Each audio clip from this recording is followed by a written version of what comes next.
I just installed a Junsun 7.84-inch rear view Android mirror.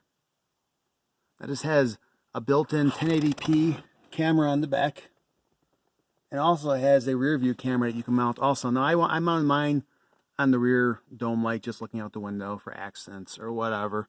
Right now the power is on. Has a built-in compass, which is extremely accurate. I've never seen a problem with the compass. And then of course the time too. Now when you start your car up, it automatically comes on. I have mine in the screen protection mode right now. Just touching the mirror will bring it back to life. Here is the home screen. Shows your speed on the left with the compass. Now, kilometers per hour, I cannot figure out how to change into miles per hour. There's probably a way, I just haven't found it yet, and I've been through every menu. GPS navigation. Now it comes with CGIC maps, offline maps, already built in, full US maps on there. Your dash cam, music, meaning you can actually put MP3 files on here. There are 2 SD card inputs on this thing, and you can use the FM transmitter to transmit whatever, like Pandora, to your regular radio. So if you have a stock car and you want to keep the stock radio, but you want some aftermarket music and not have to use your phone, you can use this that way. Here is Bluetooth hands-free calling. The microphone is kind of quiet on the mirror, but I can hear it, and my car is loud. And it's not really too bad on the other end. It actually, I haven't heard really any complaints about it. Go into the settings menu here. Settings are pretty basic. Now this is running Android 5.1, which is about 3 or 4 years old, but you're not playing games on here. You're not doing anything too crazy, so it kind of gets by. Basic settings here, you know, like the main settings you're going to deal with are for the DVR. So like right now I have mine auto saving every 2 minutes, so it loops the 2-minute video files, which is nice. Auto screen saving mode in 3 minutes, so that means after the mirror's been on for 3 minutes, it'll go into the screen protection mode like this, and then it's basically just a mirror, and you have your compass and your time. Your storage location, you can reformat your memory card here. It's all basic stuff. When you're in other, if you scroll down to more, you have your old school menu from an old Android tablet or phone, so you can turn your Wi-Fi on and off, Bluetooth. This has built-in Wi-Fi hotspot, and what's nice about that is the car assist app right here. So instead of having to remove video files by, you know, the SD card is up top and you have to, you know, tilt the mirror downward to get the SD card out, I can actually sync with my phone. I can connect to the Wi-Fi hotspot of the mirror and pull off the front or rear video files. Let me go back.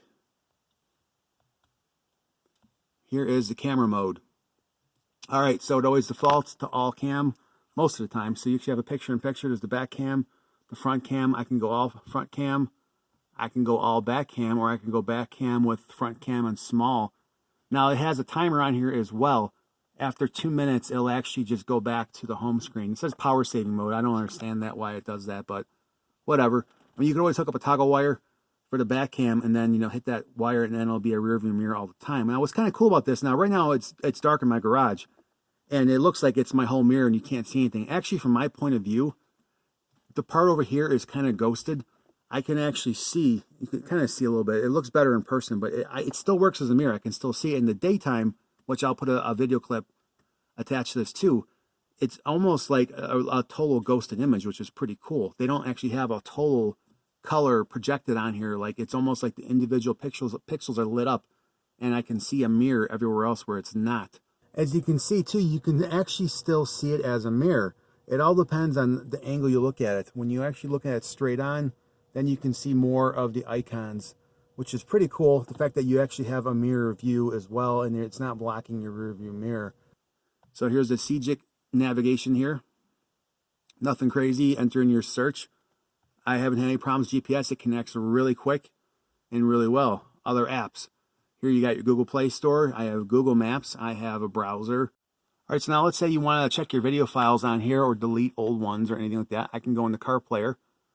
And on here, here's all the video apps. Now it loop records, so it'll get rid of the old ones. And there we go. Now it's playing a front one from whenever. The date and time and the GPS location are on there. Let's try a back camera one. And then there's a back camera. If I can find one I'm actually driving here. There's in the parking lot, and so on. And if I want to delete it, I just click the little delete. I'll say select all. Let's just delete them all because I really don't need them. All right. Go back into the actual dash cam here. So it shows here my autosave time is 2 minutes. You can change that. 2 minutes is, I think, fair. You could do 1, 2, or 3. There's the where I say it exits. It's only on for 120 seconds, and then for some reason it backs out to save battery, it says. And then you got your camera quality there. I have 1080p. You probably don't need that high. It would be less files if I did it the other way, how you want it to fit. And then you can also adjust your sensitivity too on the lock. So basically, if you have a car accident, it'll detect the vibration and it'll lock that file so you don't record over that video file. Now, on my car, this Trans Am, my suspension's kind of rough. You know, it's a performance suspension, so I had to set my sensitivity to low because it was locking like every file whenever I hit any kind of bump. And now if we talk about installation, it was a simple 3-wire installation. You got your ground, you got your ignition power, and you have your constant battery power. You'll have to just, of course, your car application, figure out how you're going to wire it yourself. The way it hooks on here, what I liked about this one is it has its own mount. The whole radio is its own mount. I just unscrewed the actual mount from the windshield here, my factory rear view mirror, and it fit right on perfectly. I think those are actually standard when it's this style, and I had no problems. I had a different one before.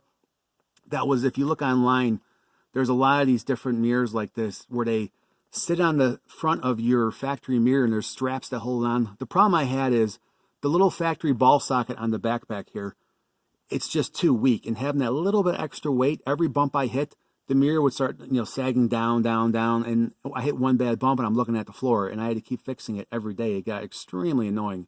So that just wasn't going to work. But this one has its own mount, and if for some reason you cannot use the arm that comes with this one, they actually come with a bunch of ball socket adapters. So if yours has a ball socket at the end of that mount, you can probably use it and make it work on yours. It costs about $200 shipped from eBay. I like it though. I think it looks really good, and I do like when it goes in the auto screensaver after I put mine for 3 minutes, how you still have the time and you have your compass on there. And as a mirror, it's a little bigger than my factory. It looks good. I mean, it's not tinted really too much. I really like it a lot. So I'm only about a week into this thing. We'll see how it goes over time. If I come across any problems, I'll definitely post another video. But other than that, that is it. Thanks for watching.